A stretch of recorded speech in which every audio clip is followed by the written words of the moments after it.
Hey everyone, Steven here, Autistic YouTuber, and welcome to Tostemac. Every now and then, it's nice to take a break from a usual monotonous routine and go somewhere else for a change. Perhaps an event involving dogs, or perhaps a convention, or a movie theater, or a concert, or an art festival, or whatever other social event strikes your fancy. While it can be anxiety-inducing to go somewhere new due to several factors, there are ways to make going to a social event more fun, not just for neurotypicals, but for autistic people too. I'm going to split up the advice into 3 categories: before, during, and after.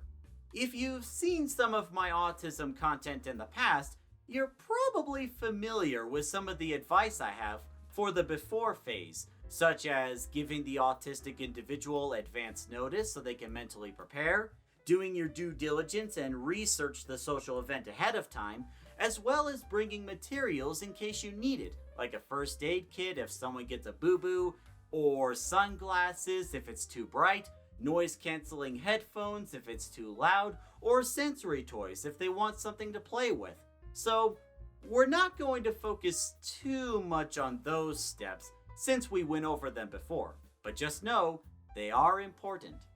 I will, however, put an emphasis on using visual tools like photos and videos. Stepping into the unknown can be pretty intimidating. Using visual tools can help relieve that intimidation by using the different media sources to showcase what there is that you can do and experience. Back when I was growing up in the 90s, we used to have these old VHS video cassettes, I'm not sure how many of you remember that would have these sing-along songs from Disney. Some of them would reuse materials from movies and other specials. Others, though, would contain footage from a magical little place called Disneyland, in California to be specific.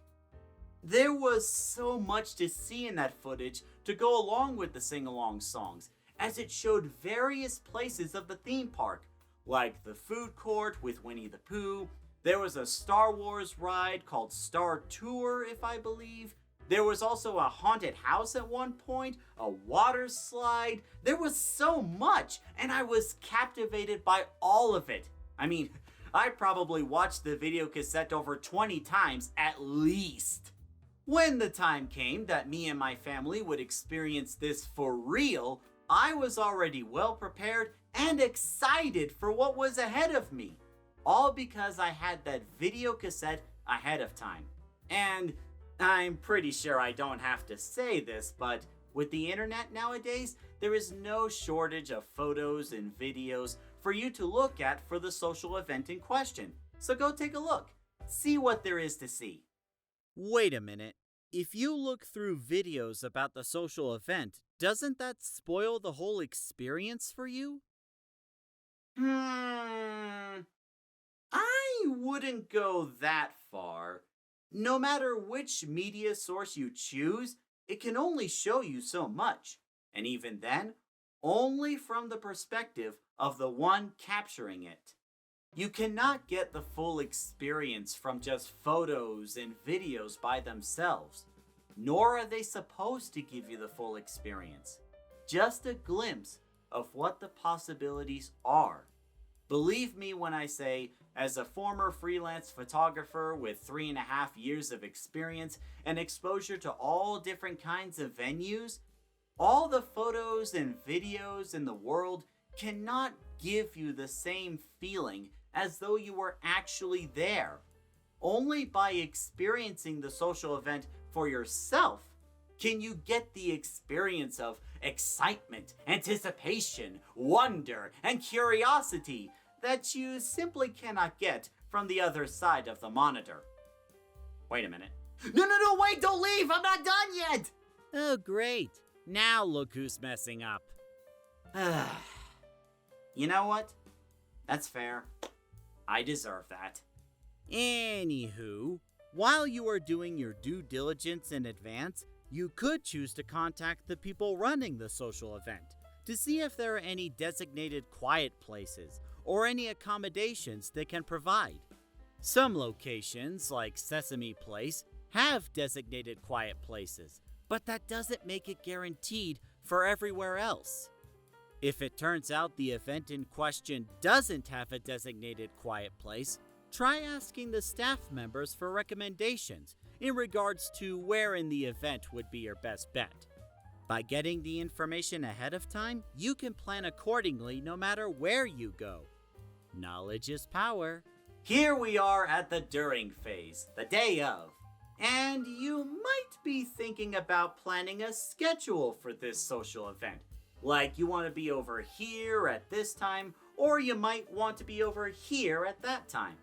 It certainly doesn't hurt to have everything organized and in a timely manner, but be careful with this. Not only do autistic people in general love to be punctual, there is also the fact that the more complicated you make a plan, the more you try to cram into it, the more likely it is to fall apart, as you're relying on numerous factors to all work just right for you. And if you've seen how real life can be sometimes, that's wishful thinking at best. With that in mind, keep the plan short and simple. Only plan for 2 or 3 things at most, and leave the rest of the schedule open. There's nothing wrong with just letting curiosity be your guide and seeing what else is there to discover. Going back to the Disneyland example, I was already aware of some of the rides and places already due to the video. However, upon arriving at that place, there were actually some things there that I didn't even know existed. Let's see. There was an Alice in Wonderland ride, very cute. A little restaurant called Goofy's Kitchen, very nice. And there was even a nice little Christmas town setting where we got to take pictures with Mickey Mouse and decorate sugar cookies. And then to wrap it all up, there was this amazing parade scheduled to wrap up the evening. I'm talking lights, floats, Disney characters, and even fireworks. And I didn't just see it from a distance, I actually got to be right next to the parade, seeing it all with my own eyes. It was such a surreal experience that I will never forget. Mind you though, none of this was planned. This all happened due to happenstance. We just happened to be there at that time and got to experience it. If we had stuck to a more strict schedule, odds are pretty good that we would have missed most, if not all of it. And if that happened with my experience, odds are there's a surprise waiting for you just around the corner. So leave some time open for new possibilities. And in the words of Jiminy Cricket, let your conscience be your guide. Oh God, I feel old just saying that. Am I growing any gray hair? While you are all out and about, be sure that you can monitor the autistic individual whenever you can. This goes beyond the buddy system. You also want to keep an eye out for any signs that they may be getting overwhelmed.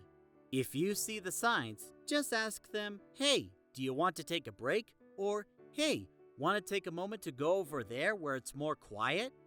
It helps to give them time to de-stress and catch their breath, along with acknowledging how they are feeling, instead of just being go, go, go all the time. The last thing I want to mention for the during phase, and this is important, remember to have fun. After all, you're taking a break from the usual routine. Let loose, live a little. Because if you're not having fun, then what's the point? Am I right or am I right? You're absolutely right. So this should bring us to the after phase. Although, in all honesty, I don't think there needs to be too much to this part, right? Right. At this point, you've basically crossed the finish line already, so there's no need to do anything else. That would just be too much. Instead, just take the rest of the day to relax, be it either at home or in a hotel room, depending on the situation. You can even take time to reminisce about all the fun memories you've made that day. It can be the cherry on top of the cake that is your experience at a social event. Or chocolate chips in my case, whatever floats your boat. And there you have it, my advice on how to make social events more fun for autistic people. I hope you enjoyed this video and found it helpful, but of course, if you want to share your personal experience on this matter, or if you have any more questions about this topic, tell us about it in the comments section below. With that, it's time to end the video. Thank you very much for watching, everybody. Don't forget to like, subscribe, hit the bell icon, all that good stuff that makes Tostemac grow. And don't forget, we also stream on the weekends too, whenever possible. So if you got the time and I'm live, come hang out with us. Until the next video or live stream, see you later.